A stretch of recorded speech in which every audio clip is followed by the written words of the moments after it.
Hi friends, welcome to சேசு சமையல் தமிழ். இன்றைக்கி நம்மளோட சேனலில் இட்லி, தோசை, பூரி, சப்பாத்திக்கு ஒரு சூப்பரான ரொம்பவே ஈஸியான சாம்பார் ரெசிபி தான் பார்க்க போகிறோம். இது செய்கிறது ரொம்பவே ஈஸி, அதே போல் டேஸ்ட்டு ரொம்பவே சூப்பராக இருக்கும்.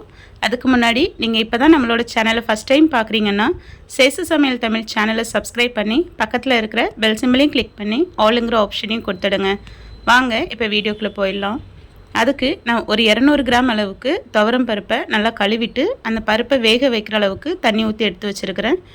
இது கூட 1/4 டீஸ்பூன் அளவுக்கு மஞ்சள் தூள், 1/2 டீஸ்பூன் அளவுக்கு பெருங்காயத்தூள் சேர்த்துக்கலாம். கூடவே ஒரு 10 பல்லு பூண்டு சேர்த்துக்கலாம். நான் இங்கே பெரிய சைஸ் பூண்டாக இருக்கிறதுனால இங்கே ஒரு 7 போல் சேர்த்துருக்குறேன். இப்போது ஒரு கை நிறையா சின்ன வெங்காயத்தை தோல் உரித்து சேர்த்துக்கலாம்.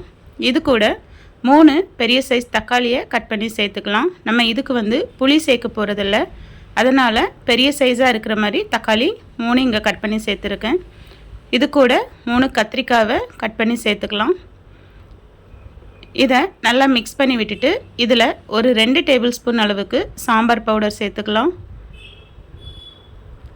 இந்த சாம்பார் பவுடரையும் சேர்த்து நல்லா மிக்ஸ் பண்ணி விட்டுட்டு ஒரு 3 பச்சை மிளகாவை நம்ம இதில் சேர்த்துக்கலாம்.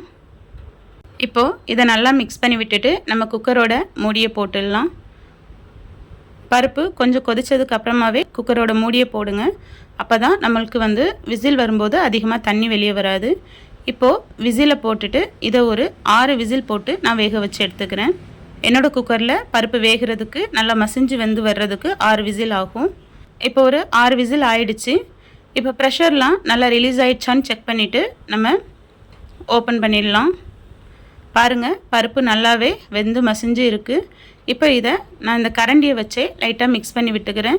இது கூட இந்த சாம்பாருக்கு தேவையான உப்பையும் இந்த டைம்லேயே நான் சேர்த்துக்கிறேன். இந்த உப்பையும் சேர்த்து நான் கரண்டியோட பேக் சைடு வச்சே இதை நல்லா மசிச்சு விட்டுடுறேன்.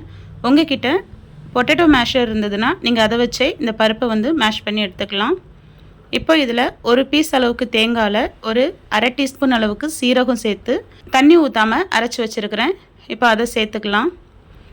இந்த தேங்காய் பூ இந்த சாம்பாருக்கு நல்ல சுவையை கொடுக்கும். அதே போல் சாம்பார் நல்ல மணமாகவும் இருக்கும். சீரகத்தோட வாசனை இந்த சாம்பாருக்கு ரொம்பவே சூப்பராக இருக்கும்.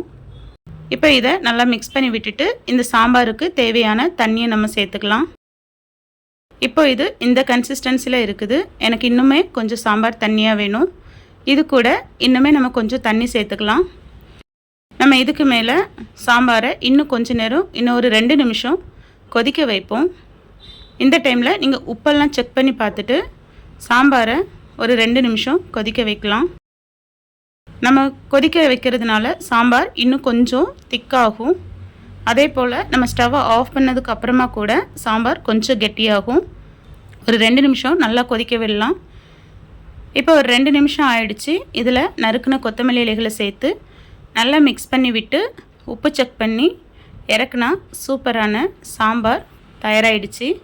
இது இட்லி, தோசை, பூரி கூட ரொம்பவே சூப்பராக இருக்கும். நீங்கள் சாதத்தை கூட ஊற்றி சாப்பிட்றதா இருந்தால் இதில் லாஸ்ட்டில் நம்ம அந்த தண்ணி ஊற்றுற டைமில் ஒரே ஒரு கொட்டை அளவுக்கு புளியை நல்லா கரைச்சி இதில் ஊற்றிக்குங்க. அப்படி செய்யும்போது நமக்கு இது சாப்பாட்டுக்குமே நல்லாயிருக்கும். ரொம்ப ஈஸியாக ஒரு 10 நிமிஷத்தில் இந்த சாம்பாரை செஞ்சு முடிச்சிடலாம். சூப்பரான டிஃபன் சாம்பார் தயாராகிடுச்சு. உங்களுக்கு இந்த வீடியோ பிடிச்சிருந்ததுன்னா இந்த வீடியோக்கு ஒரு லைக் கொடுத்து சேசு சமையல் தமிழ் சேனலை சப்ஸ்கிரைப் பண்ணி சப்போர்ட் பண்ணுங்கள். தேங்க்ஸ் ஃபார் வாட்சிங்.